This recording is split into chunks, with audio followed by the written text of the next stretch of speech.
Did someone say Saturday slate? Here's college football.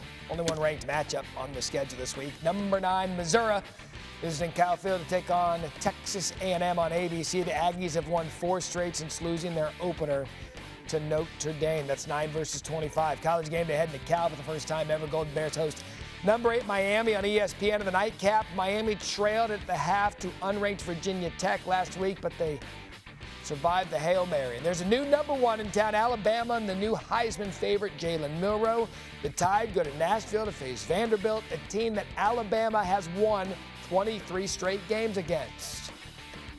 As we welcome in our college football analyst, Greg McElroy, on a Tuesday. And Greg, look, it's October 1st. I can't believe we're already here in week 6. But before we go forward, I want to go back one day. What was your biggest storyline coming out of the month of September? Well, I would say the most surprising has to be the ineptitudes and or the greatness of the state of Florida. You look at kind of where every program is right now, whether it's Florida State, University of Florida, and Miami. My goodness, they're all in a very different place than where I think a lot of people thought they'd be coming into the season. Florida State is among the worst teams, not just in the ACC, but maybe in the entire Power 5, just a year removed from being spurned on the last day from the playoff committee. Florida is kind of in no man's land. They had a nice win a couple weeks ago against Mississippi State, but it doesn't get much easier moving forward. A bunch of losses still likely to stack up on that schedule. And then you have Miami, who survived the Hail Mary last week, but looks like to be one of the best teams in the sport. So it's kind of backwards and it's kind of upside down with what we have right now in the state of Florida. And UCF, by the playoff predictor, was the best chance of that of the Big 12 for a team to make the playoff. They got beat by Colorado at home. So the whole state of Florida kind of an interesting dilemma there this season so far. Okay, now I'm going to go to October 1st, the month that we're in. Which team is at the top of your list that you want to learn more about this month?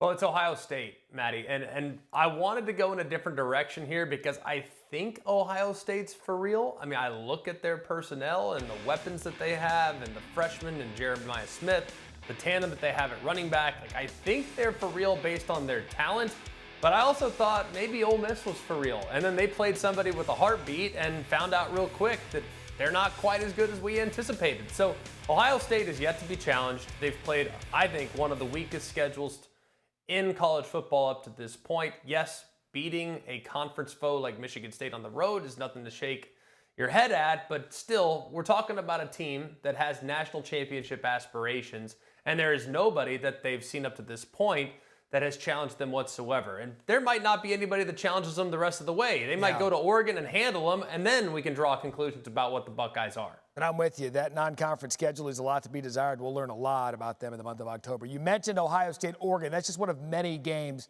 this month. They're going to be really, really good. But I need you to pick the one that is a must-see. Well, a lot of good options, like you referenced. Ohio State, Oregon would be 1B to 1A that I think is Alabama, Tennessee. And you can make a case right now. These two teams don't like each other. All right, that goes without saying.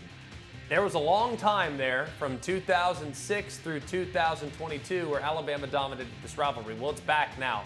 And Tennessee, with what we saw in the first month of the season, there is no way that you can credibly say that team's not one of the top 3 or 4 teams in America with what they do on the defensive line and with the firepower that they have offensively going against a Bama team that will be going on the road into a remarkably hostile environment for the first time that day against the Volunteers. So to me, of all the games, the significance and the potential fallout, that's the one that I'm most excited about. That one in 3 weeks. Couple of hurdles for each team on the way, but the schedule certainly looks like it could set up for undefeated against undefeated. And it's so nice to be able to say in college football this year, not the best 4 teams. We actually get 12 in, so we would argue that both of them are in the top 12. Greg McElroy with the latest. Greg, thank you.